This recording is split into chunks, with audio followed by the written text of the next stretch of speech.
What country would you say has the rudest people? The rudest? Yeah. America, yeah. Huh? America. America. Have you ever wondered what happens when long-held stereotypes collide head-on with reality? Over the past few weeks, social media has been buzzing with an interesting trend. Visitors from the UK and across Europe have been flocking to the US. During the World Cup, phones in hand, documenting just how surprised they are by what they find. And the best thing about that is it's all the simple things, whether it's Waffle House, whether it's 7-Eleven, whether it's just big trucks, everybody is loving America. Fast food, they don't eat healthy, and they just sit at home, relax all day, don't work. Listen, that's what we think, but no! It's the complete opposite! If you've only viewed America through the lens of Hollywood movies or the tension-filled headlines that dominate the news, you'd probably picture a country completely different from the one appearing in those viral clips. So let's take a closer look at this fascinating journey and see whether we've been unintentionally overlooking some of the very best things right in our own backyard. One of the biggest surprises for British visitors comes when they stop in a small American college town. They look up at a massive stadium with tens of thousands of seats. Then they turn to each other and ask, "Is this really just a school stadium?" Oi, tell me if this is a hot take, but I think that college football stadiums in America are pound for pound way better than European football stadiums. Hold what, like 40, 50,000 people? Nope, the Notre Dame Stadium holds 80,000 people. And just look how beautiful it is. We don't make stadiums like this in the world anymore. Back home, college sports mean a handful of people playing soccer next to a damp parking lot. But here, the stadium looks like a cross between the Olympics and the Super Bowl championship game. Fireworks light up the sky. The mascot keeps the crowd energized. The marching band delivers a powerful performance. Many of these visitors still don't understand why we spend a lifetime supporting a college team. They call it excessive. They make fun of the money we spend on mascots. Maybe they've missed the unique sense of community that all of this creates. In Europe, universities are primarily places for academics. In America, a college stadium is the heart of the community. It's where fathers pass down school pride to their children from one generation to the next. It's where tailgate parties bring people together before kickoff.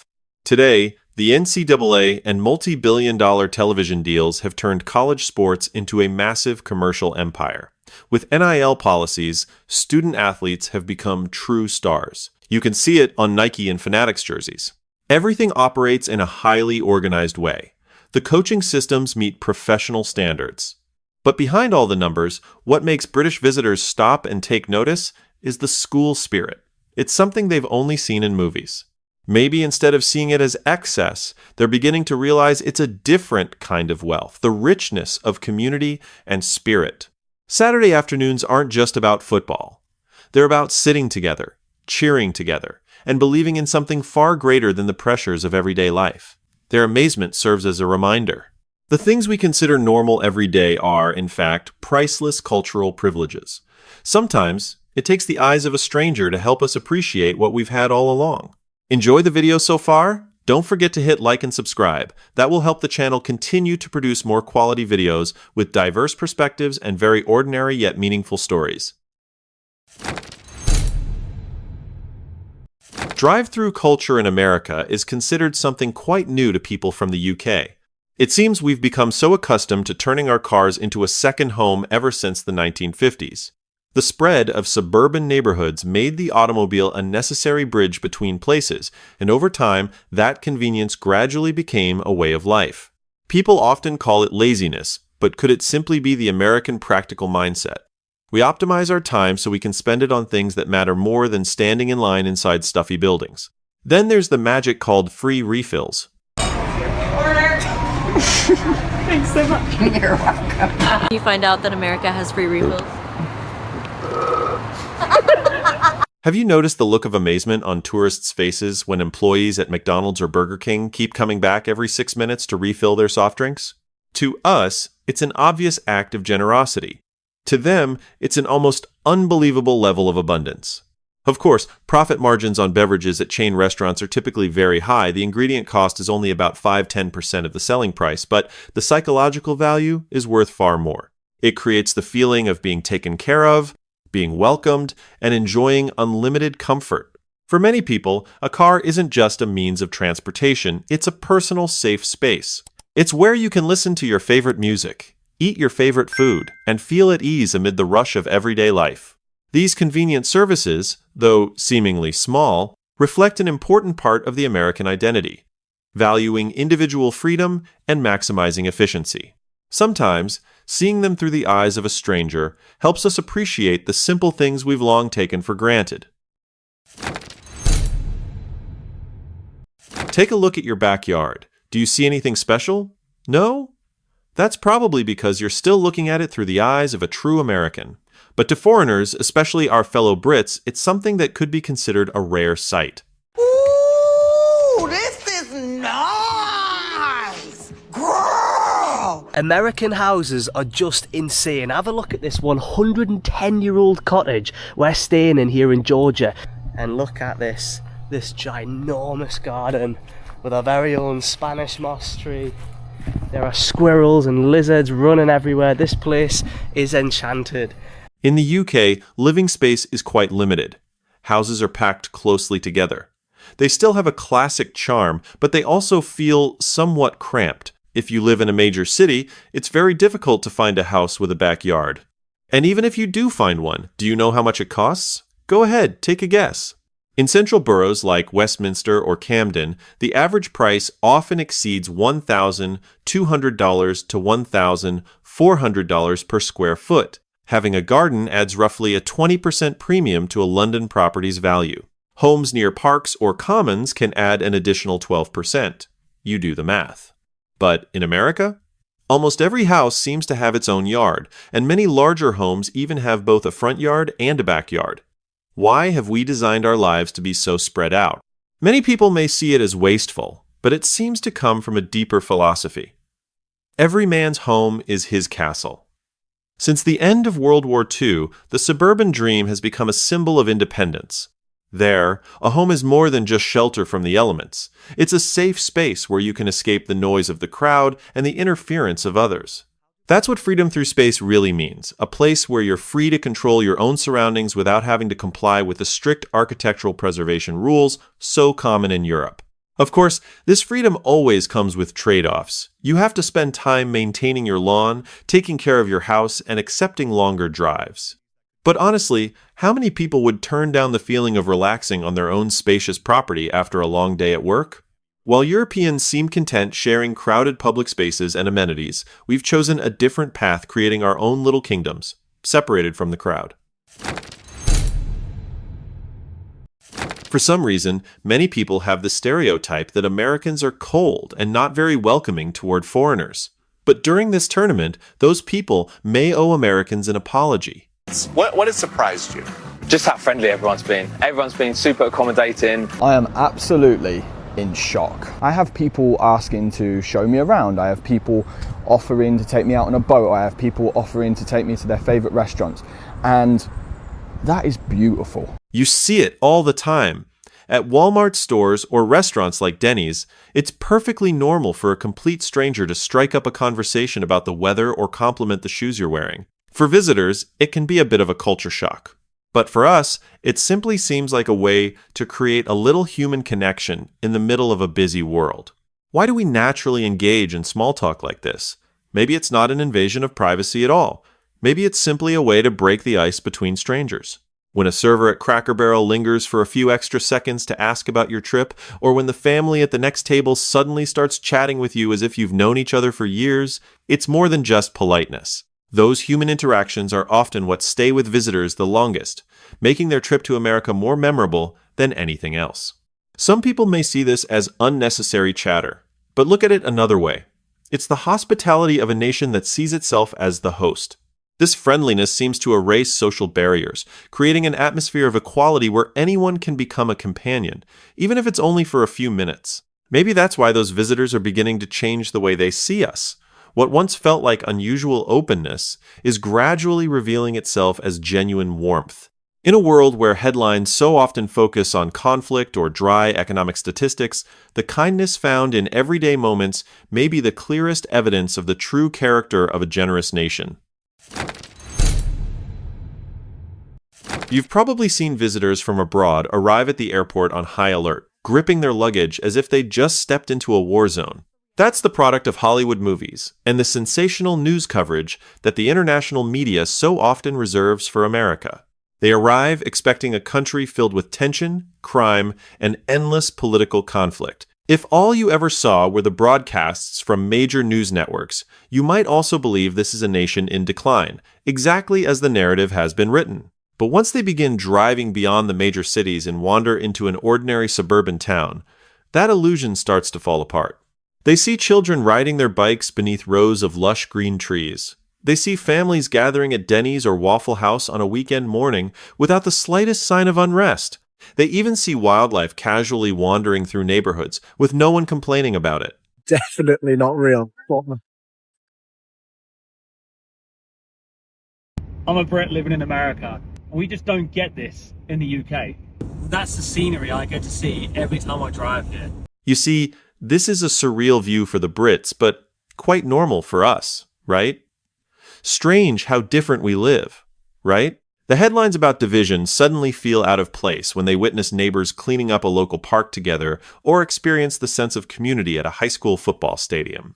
This isn't the America I saw on TV. That's a phrase we hear again and again, usually followed by a sense of relief that's almost impossible to describe. It seems that peace and normalcy, the very foundation of daily life for more than 330 million people in this country, are simply not the kind of stories that generate sensational headlines. The media often chooses to view America through a distorted kaleidoscope, where unusual events are magnified to capture attention. What they forget is that while the rest of the world worries about political storms, somewhere in this country, fathers are still teaching their children how to throw a football, and communities continue to function quietly and steadily.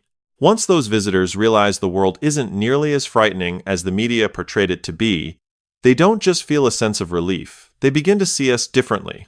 Perhaps experiencing a place firsthand will always be worth more than 1,000 headlines. After all, the real America isn't found in the loud headlines. It's found in the quiet streets of small towns, where life continues with decency and simplicity, just as it always has. You've probably seen yourself in those videos the moment you watch a visitor from across the ocean, marvel at something you've always considered nothing special. Maybe it's the way people greet each other on the street, the sheer scale of a college football stadium, or simply the abundance inside a Costco or Walmart. Instead of feeling a hollow sense of pride, many of us seem to experience something much deeper, surprised that we've somehow forgotten the value of those ordinary things. Perhaps many of us still believe that if people admire America, it's because of the numbers on Wall Street, the tech empires of Silicon Valley, or the military strength that few would dispute. We tend to convince ourselves that the world sees us through the lens of the dollar. But have you ever stopped to ask yourself why visitors from the UK or Europe rarely mention those glamorous things once they arrive here? Instead of being impressed by the scale of our skyscrapers, they're won over by things that perhaps you've long stopped noticing, the kindness of a server at Cracker Barrel, or the way a stranger is willing to pause and hold the door open for you.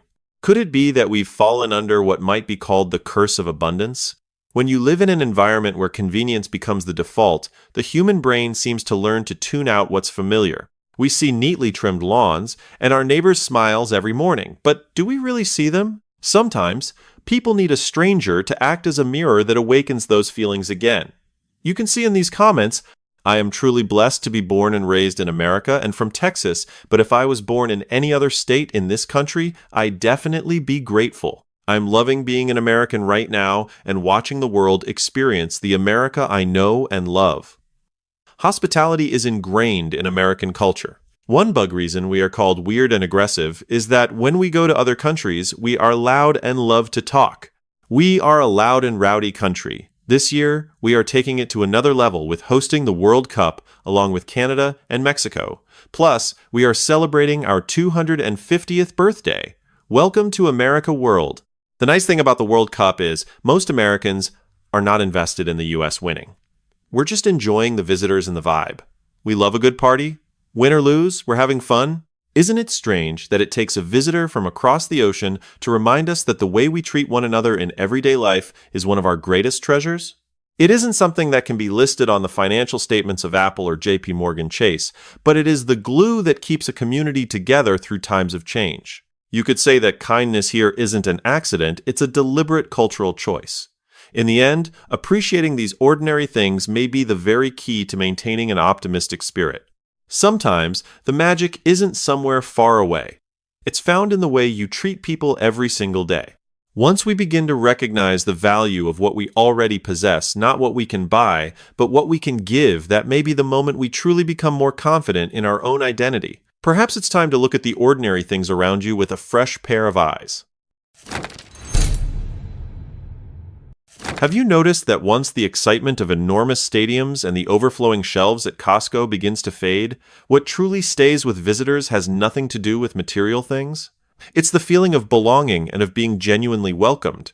It seems that brief interactions, a simple nod, or a greeting at the neighborhood Starbucks have unintentionally created a lasting personal connection, one that reaches far beyond the barriers of nationality that people so often use to divide one another. Their initial surprise gradually seems to transform into gratitude. Once they realize that the things they once considered strange are actually our way of making life more comfortable, they begin to see America with a completely different sense of appreciation. In a world where the media remains consumed with stories of conflict and division, these ordinary moments of human connection feel like something deeply healing. Perhaps friendship between cultures doesn't require us to agree on everything. It simply requires a willingness to listen to and respect one another.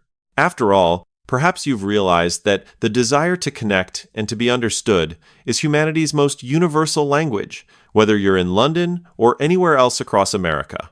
These journeys, whether intentional or accidental, have helped soften perspectives that were once rigid and judgmental.